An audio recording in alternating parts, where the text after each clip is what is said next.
तो आज math revision की क्लास में जो हम लोगों ने कुछ सवाल बनाने का जो एक सिस्टम बनाया है, उस क्लास में हम लोग आज 22 और 23 दो क्वेश्चंस बनाएंगे।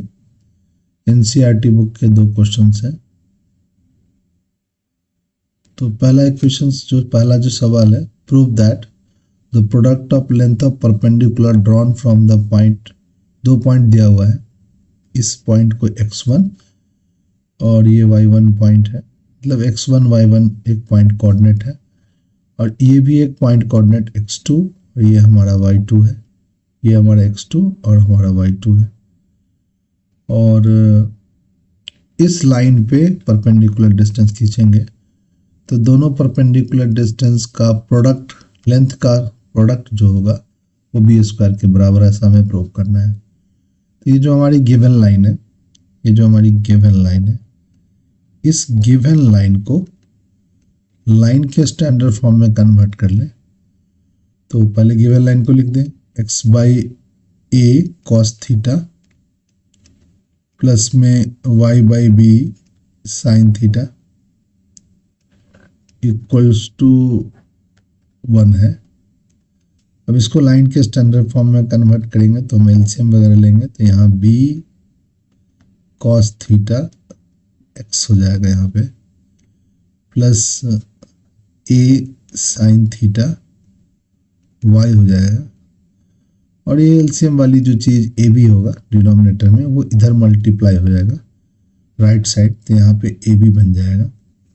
अब इस ए बी को उठा करके इधर ले जाएंगे तो बी कॉस थीटा के साथ x लिख देंगे और a साइन थीटा के साथ y लिख देंगे, बराबर नहीं लिखा जाए, माइनस का साइन लगाया क्योंकि उसको उठा के हम इधर ला रहे हैं। ए बी बराबर 0 हो गया। अब हमारे पास एक पॉइंट दिया हुआ है जिस पॉइंट से हमें परपेंडिकुलर डिस्टेंस खींचना है। तो गिवन पॉइंट को देखा जाए क्या दिया हुआ है। ये जो पॉइंट है हमारा, वो पहला जो पॉइंट है वो अंडर रूट में ए स्क्वायर माइनस बी स्क्वायर और 0 है। इस पॉइंट से अगर हम इस लाइन पर, ये जो पहला लाइन जो हमने बनाया है लाइन का स्टैंडर्ड इक्वेशन, इस पर परपेंडिकुलर डिस्टेंस खींचे तो पहला लाइन के परपेंडिकुलर डिस्टेंस का P1 की जो वैल्यू होगी वो हम लिख सकते हैं, x के जगह हम लोग लिख दें अंडर रूट में ए स्क्वायर माइनस बी स्क्वायर और y की जगह 0 रखते हैं। तो x के जगह under root A square B square रखेंगे तो हमारा b कॉस थीटा रहेगा ऐसे ही। x के जगह हम लोग लिख देंगे under root A square minus B square, y की जगह 0 रखेंगे तो ये पूरा पार्ट 0 हो जाएगा, इसलिए नहीं लिखें, माइनस का ए बी लिख दें। y में क्या लिख दें बताओ, x का कॉफिशिएंट और y के कॉफिशिएंट का स्क्वायर करके नीचे लिख दें। तो x का कॉफिशिएंट को हम b square cos square theta लिख दें, प्लस में ए स्क्वायर साइन स्क्वायर थीटा लिख दें। ये हमारा P1 आ गया। उसी तरीके से हमारा एक और पॉइंट है, ये जो पॉइंट है हमारा दूसरा जो पॉइंट है, कौन सा पॉइंट है हमारा, सेकंड पॉइंट जो गिवन है, देखो सवाल में दिया हुआ है सेकंड पॉइंट। उस सवाल के सेकंड पॉइंट को फिर से लाइन इक्वेशन पे परपेंडिकुलर डिस्टेंस खींच लो। इसमें माइनस का साइन लगा के दिया है under root A square minus B square, ठीक है, और 0 है y कोऑर्डिनेट। फिर से परपेंडिकुलर डिस्टेंस P2 अगर निकालें तो मॉड का साइन लगा करके चलते हैं। x का कॉफिशिएंट हम लोग इस बार चेंज कर दिए हैं b कॉस थीटा और x के जगह हम लोग लिख देंगे निगेटिव के साथ यहाँ निगेटिव साइन लगा कर इसको साइड डार्क अलग कलर से यहाँ लिख देते हैं ताकि तुम लोगों को सहूलियत हो। अंडर रूट में क्या हो गया, ए स्क्वायर माइनस बी स्क्वायर और y की जगह फिर से 0 डालेंगे तो 0 ही हो जाएगा, माइनस में ए बी हो जाएगा। y में हमारा कॉफिशिएंट जो है वो लिख देंगे। कॉफिशिएंट्स क्या होगा भाई, b square cos square theta और प्लस में ए स्क्वायर साइन स्क्वायर थीटा और इसका अंडर रूट लगना चाहिए यहाँ भी और यहाँ भी अंडर चलिए अब कहता है कि the prove the product of length of perpendicular, यानी अब जो हमारा सवाल है उसमें कह रहा है कि इन दोनों जो लेंथ है P1 और P2 लेंथ है, इन दोनों लेंथ का प्रोडक्ट की वैल्यू बी स्क्वायर होगी। तो नो डाउट इसका हम प्रोडक्ट बनाएंगे प्रोडक्ट। तो थोड़ा सा इधर कर लिया हम लोगों ने और हम लोग प्रोडक्ट बनाते हैं यहाँ पे।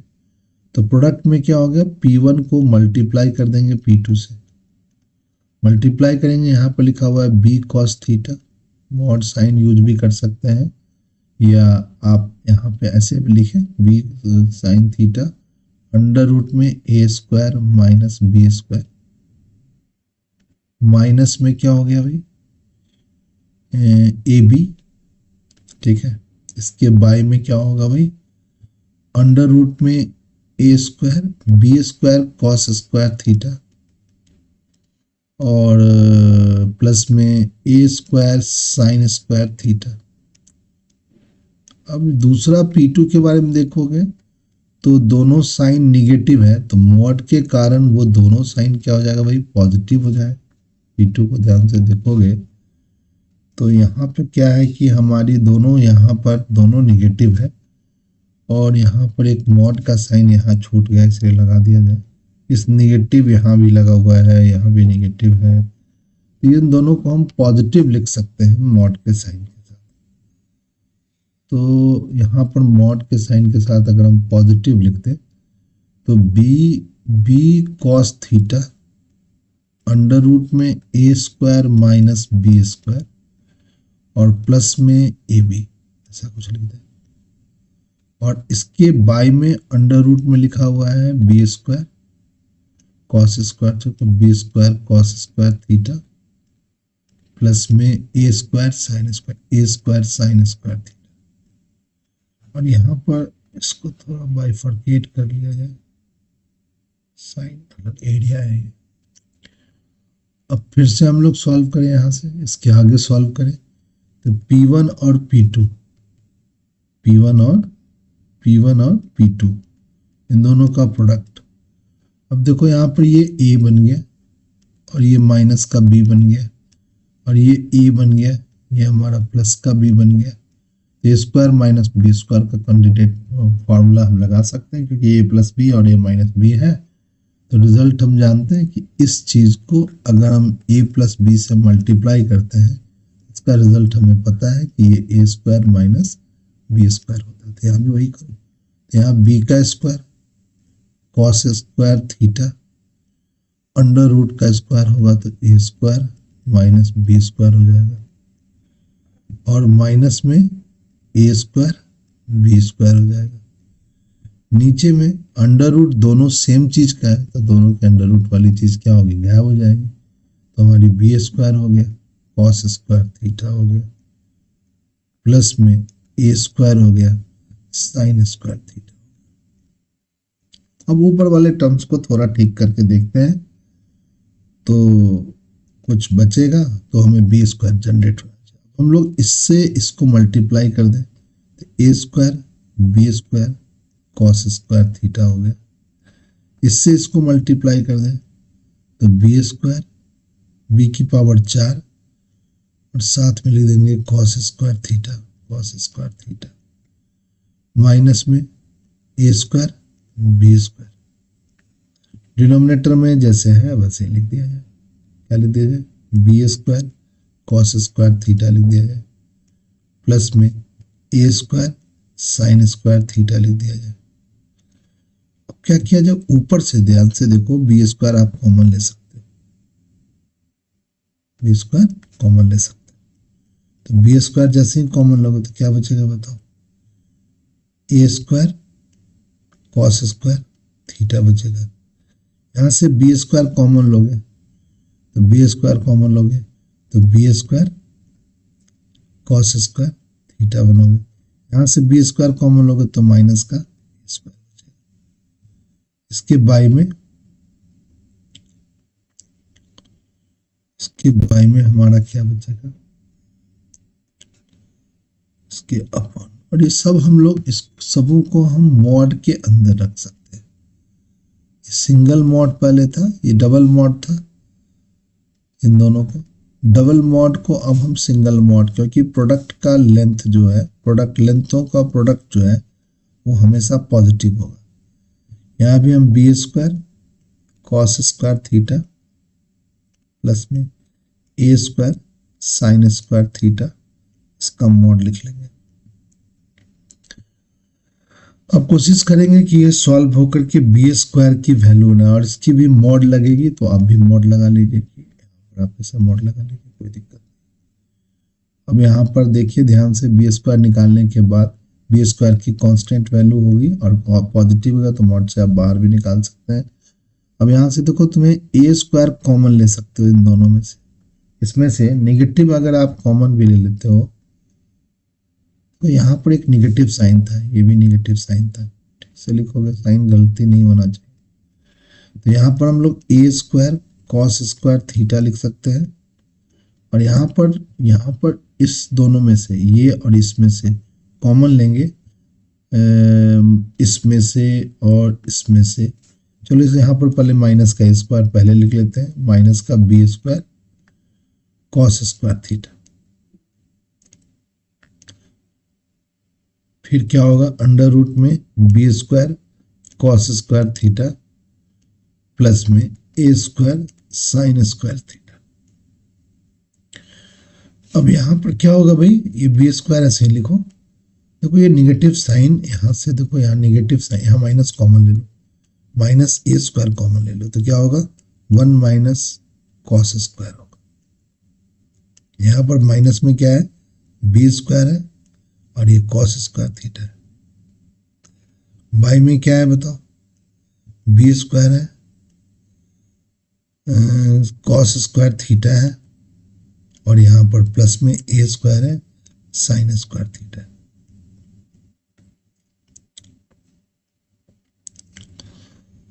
इसके नीचे देखो क्या होगा कि अब हम लोग क्या लिख सकते हैं भाई, यहाँ पर बी स्क्वायर लिख दो, और यहाँ पर ये negative A square sine square theta लिख दो, माइनस में B square cos square theta लिख दो।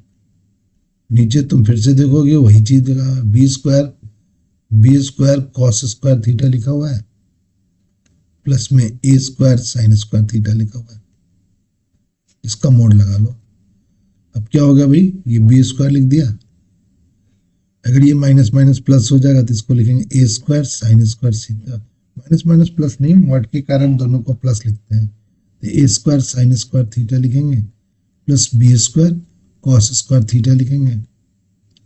इसके बाई में फिर से लिख देंगे B square sine square theta, B square cos square theta लिख देंगे, प्लस में ए स्क्वायर साइन स्क्वायर थीटा लिख देंगे। और ध्यान से देखोगे न्यूमरेटर और डिनोमिनेटर कट के 1 आ जाएगा, सिंपली दोनों लेंथ के प्रोडक्ट का स्क्वायर क्या हो गया, 1 हो गया। तो इस तरीके से ये सवाल हम बना सकते हैं। आसान नहीं है सवाल, थोड़ा सा लेंदी है, टफ नहीं है सवाल, लेंदी है। तो लेंदी सवाल बच्चों को इसीलिए दिया जाता है ताकि बच्चे थोड़ा सा कंसंट्रेट होकर के चीजों को करने की कोशिश करें, इसकी बच्चे प्रैक्टिस होती है। अगर इन केस एग्जाम में आएगा तो आपको करना ही पड़ेगा, तो आप प्रैक्टिस करे रहेंगे, आप अपने दिमागों को टफ बनाए रखेंगे तो शायद दिक्कत ना हो। बट अगर आप कुछ भी नहीं करते हो तो आपको प्रॉब्लम होगा, प्रैक्टिस नहीं करोगे तो दिक्कत होगी। ये सब इस टाइप के सवाल आप एग्जाम में बना ही नहीं पाओगे। Standing crossing the two junction to straight path represented by straight line this and this. Standing at the junction crossing of two states, want to reach the path whose equation this is least time. Find the equation of path that should be follow. अब चलो थोड़ा सा हम लोग solve करते हैं कि कोई आदमी जो है ये कोई लाइन के पॉइंट ऑफ इंटरसेक्शन पे खड़ा है, इसका मतलब तो यही है क्रॉसिंग पे खड़ा है। तो इस लाइन का इक्वेशन आपका एक दिया हुआ है, क्या दिया हुआ है, 2x माइनस 3y प्लस 4, और इस लाइन के भी एक दूसरी लाइन दिया हुआ है जिस लाइन का इक्वेशन दिया हुआ है 3x प्लस का 4y माइनस का 5 बराबर 0, और इसके point of intersection A point पर ये बैठा हुआ है, ए पॉइंट पर बैठा,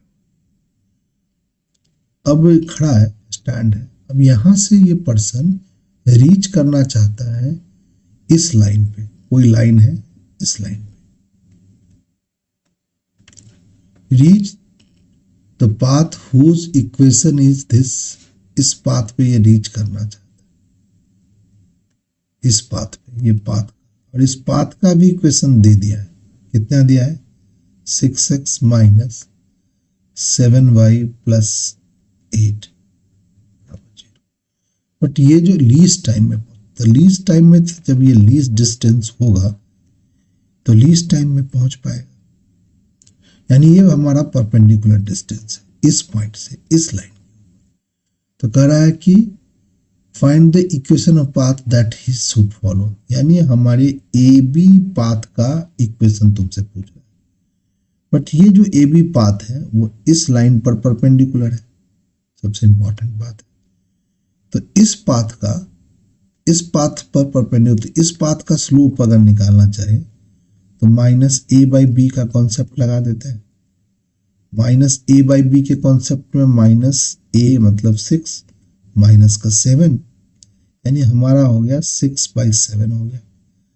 और ये जो ए बी लाइन है वो ए बी लाइन परपेंडिकुलर है किस पे, ये जो हमारा ए बी लाइन है ये परपेंडिकुलर है पाथ पे, तो slope of A B line, A B line का जो स्लोप है वो हम निकाल सकते हैं 7/6, क्योंकि ए बी लाइन परपेंडिकुलर है पाथ पे, गिवन पाथ पे, तो दोनों के लेंथ का प्रोडक्ट मतलब स्लोप का प्रोडक्ट -1 के बराबर है। उस कॉन्सेप्ट से हम ए बी लाइन का स्लोप निकाल लिए, माइनस का 7/6 निकाल लिया।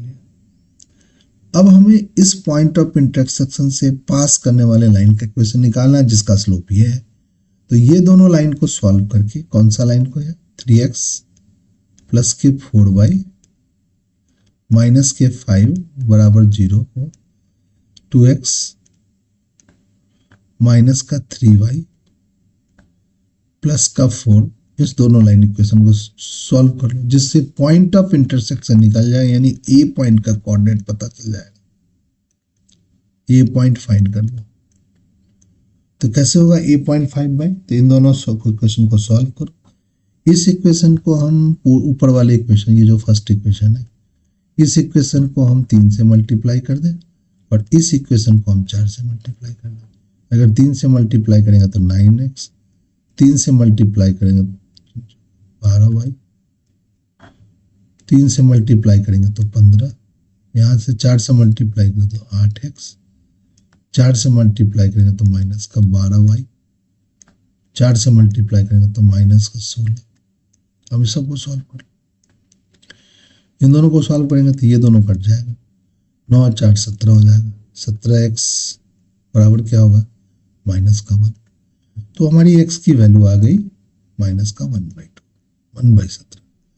अब इस x की वैल्यू को हम कहीं पुट कर दें, x की वैल्यू को हम पुट कर दें, फर्स्ट इक्वेशन में पुट करें, इसको हम फर्स्ट इक्वेशन मान लेते हैं और इसको हम लोग सेकंड इक्वेशन मान लेते हैं। हम इन दोनों इक्वेशन में किसी भी इक्वेशन में पुट कर देते हैं, यहाँ लिख देते हैं पुट। x की वैल्यू जो है वो फर्स्ट इक्वेशन में पुट कर देते हैं। x की वैल्यू फर्स्ट इक्वेशन में तो 3, इसके जगह पर माइनस का 1/17 लिख देते हैं।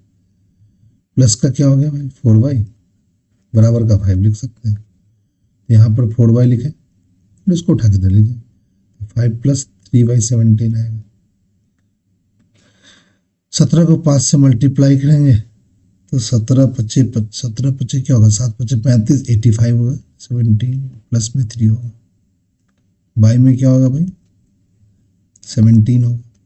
अब y की वैल्यू हो जाएगी, ये हमारा 88 हो गया, 88 इज डिवाइडेड बाय 17 मल्टीप्लाई में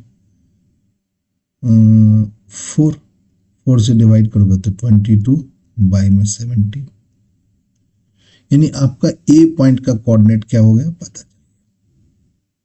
अब ए पॉइंट का कोऑर्डिनेट पता चल गया और ए बी लाइन का स्लोप पता है, तो लाइन इक्वेशन निकालें। तो आप ए बी लाइन का लाइन इक्वेशन कैसे निकालेंगे? जिस लाइन इक्वेशन किस पॉइंट से पास हो रही है? ए पॉइंट से। ए पॉइंट का कोऑर्डिनेट क्या है? -1/17 और कॉमा लगा के 22/17 कर दो। और स्लोप इस लाइन की क्या बच गई भाई जो हमने निकाला है? माइनस का 7/6 कर लो। लाइन का इक्वेशन निकालो, y - y1 22/17 बराबर क्या होगा? स्लोप लिख दो माइनस का 7/6, x माइनस x1 क्या होगा? प्लस का 1/17। 17 से सबको मल्टीप्लाई कर दो तो 17 क्या हो जाएगा भाई? y माइनस का 22, 17 कट गया, माइनस का 7/6 लिख दिया जाए। 17 अंदर मल्टीप्लाई करता था, 17x हो गया, प्लस में क्या हो गया? 1 हो गया। अब 6 से मल्टीप्लाई करो तो 17 को 6 से मल्टीप्लाई कर दोगे तो 17 6 102 होता है, 112 होगा क्या? 7 6 42 और 7 6 42 और 7 6 और 4, हाँ 102 ही होगा, प्लस y माइनस 6 दूना 12 12 1 13, 7 से मल्टीप्लाई करोगे 17 से 119 होता है शायद। 17 को 7 से मल्टीप्लाई करेंगे तो 119 आएगा, माइनस का 119x और इस माइनस ये माइनस क्या हो जाएगा? -7 हो जाएगा। अब इसको सॉल्व कर लो, देखोगे आंसर की तरफ आप जा रहे हो कि नहीं जा रहे हो। थोड़ा सा देख लिया जाए आंसर की तरफ। x और y का कोफिशिएंट सही आ रहा है भाई, तो सही ही होगा। x का कोफिशिएंट हमारा 109 आ रहा है और y का कोफिशिएंट क्या आ रहा है भाई? तो यहाँ पर थोड़ा सॉल्व करो। x का कोफिशिएंट हमारा 119x आ गया और y का कोफिशिएंट 102y आ गया, और इसको उठाकर हम इधर ले जाएंगे तो माइनस का 7 प्लस का 132 आ गया, तो 119x हो गया, प्लस में 102y हो गया, बराबर क्या हो गया? 7 इसमें से कॉमन हो जाएगा, हट जाएगा, तो 125 ये आंसर है। तो इस तरीके से हम लोगों ने स्ट्रेट लाइन के सवालों को बनाया है, और आप देखोगे कि धीरे धीरे चीज़ों को अगर आप करोगे तो चीज़ें क्या होगी? ठीक होगी, अच्छा भी हो जाएगा। और अगर हम नहीं करेंगे प्रैक्टिस तो मैथ्स तो थोड़ा दिक्कत करेगा, मैथ्स आपसे नहीं बनेगा। एग्जाम वगैरह में छोटे मोटे सवाल बन जाना ठीक है, बनेगा ही बनेगा, वो तो आप थोड़ा बहुत लिखते हो इस क्लास में, बट अगर सवालों के ऊपर बनाने का कॉन्फिडेंस अगर बच्चों को जस्टिफाई करना है तो प्रैक्टिस तो घर पर करना ही पड़ेगा, अदरवाइज थोड़ी सी हमें मैथ्स बनाने में प्रॉब्लम होगी। तो आज की क्लास हम यही रखेंगे। दूसरी बात, नेक्स्ट क्लास फिर से हम लोग स्टार्ट करेंगे दूसरा चैप्टर, देखते हैं क्लास सेशंस में क्या डिसाइड होता है, उसके अकॉर्डिंग हम लोग इस तरीके की क्लास फिर स्टार्ट करेंगे और हम लोग पढ़ेंगे।